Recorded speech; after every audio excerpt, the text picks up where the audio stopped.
francs. Déjà, c'est 4 millions. Donc, c'est juste pour faire remarquer que l'OFII, actuellement, de toute façon, est rogné. D'où ce que je disais tout à l'heure sur le fait qu'il faudrait peut-être réinventer la façon de financer l'OFII. L'amendement qu'il me reste, qui est le 394, vise à augmenter le montant de la contribution spéciale dont sont redevables les employeurs de travailleurs sans papier. Donc là, on ne va pas me dire que c'est un amendement qui va baisser les finances de l'OFII. Il est connu, lorsque l'inspection du travail découvre des employés qui n'ont pas été déclarés, la plupart du temps exploités d'ailleurs comme des esclaves par certaines grosses entreprises ou de travaux publics ou des entreprises de confection, eh bien, il y a émission d'une contribution spéciale pour que les employeurs des travailleurs sans papier payent pour cet emploi, indépendamment même de la reconduite à frontière, la plupart du temps, des travailleurs exploités. Mais certains employeurs, à un moment donné, vont apprendre que leurs salariés qu'ils croyaient être en situation régulière ne le sont pas. Et certains employeurs, extrêmement satisfaits du travail de ces travailleurs sans papier, écrivent aux préfectures pour demander la régularisation, en ayant peur d'avoir à payer une amende supplémentaire, ce qui rend extrêmement parfois difficile et pour les employeurs et pour les employés cette démarche. Donc mon idée, c'est de dire que les employeurs qui n'ont jamais fait de démarche et qui ont exploité les sans-papiers doivent payer une surprime, et au contraire, les employeurs qui, eux, font la démarche de faire une demande de régularisation pour leurs employés, eh bien, eux, voient leurs amendes minorées. Voilà le but de mon amendement. Je vous remercie. Merci bien. Monsieur le rapporteur général. Monsieur le Président, mes chers collègues, Monsieur le Ministre, le présent amendement s'inscrit dans une logique incitative que je partage, que beaucoup ici, je pense, partagent. En tout cas, les collègues de la Commission des finances l'ont fait. Il s'agirait en effet d'augmenter la taxe pour les employeurs de main-d'œuvre irrégulière, notamment lorsqu'ils sont récidivistes, mais les en exonérer lorsqu'ils participent à la démarche de régularisation, notamment par l'engagement d'une embauche. Cependant, chers collègues, je ne suis pas sûr que le dispositif proposé soit opérant, notamment en ce qui concerne la preuve du soutien de la demande.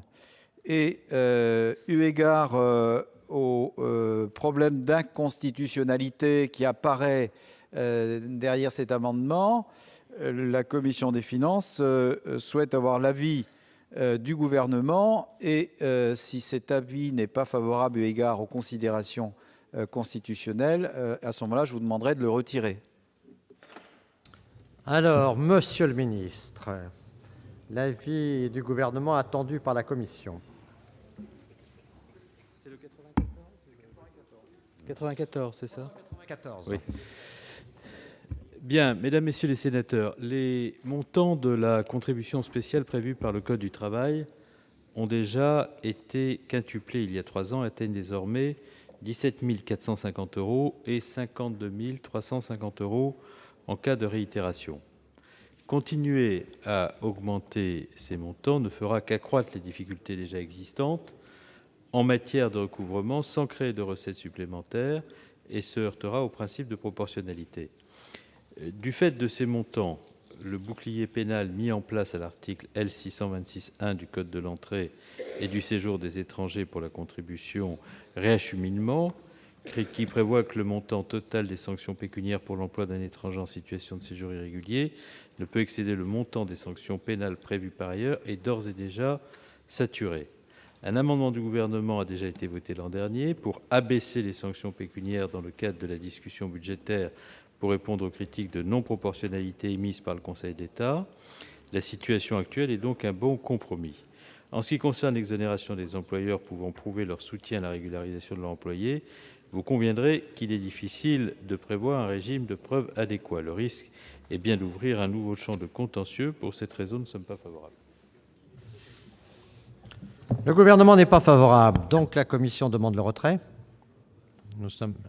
Et Madame Lippets. Oui, Monsieur le Président, normalement, en principe, sous réserve effectivement que le gouvernement poursuive dans son annonce, nous devrions avoir une loi réformant le CCDA d'ici l'année 2014. Mais enfin, on devait déjà l'avoir en 2013. Mais enfin, bon, on ne sait jamais. Peut-être qu'effectivement, nous l'aurons. Donc, je vais retirer mon amendement, sachant qu'au moment de la réexamen du CCDA, nous pourrons en rediscuter.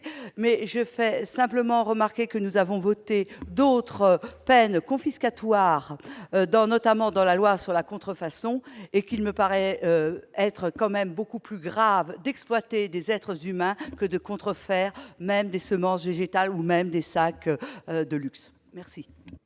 Merci, chers collègues. Je vais mettre aux voix l'article 34 bis. Qui est pour? Contre? Abstention? L'article est adopté. Je mets aux voix l'article 35. Même vote? Même vote. Article 36, même vote? Il est supprimé. Article 37, amendement 381. Monsieur de Montgolfier.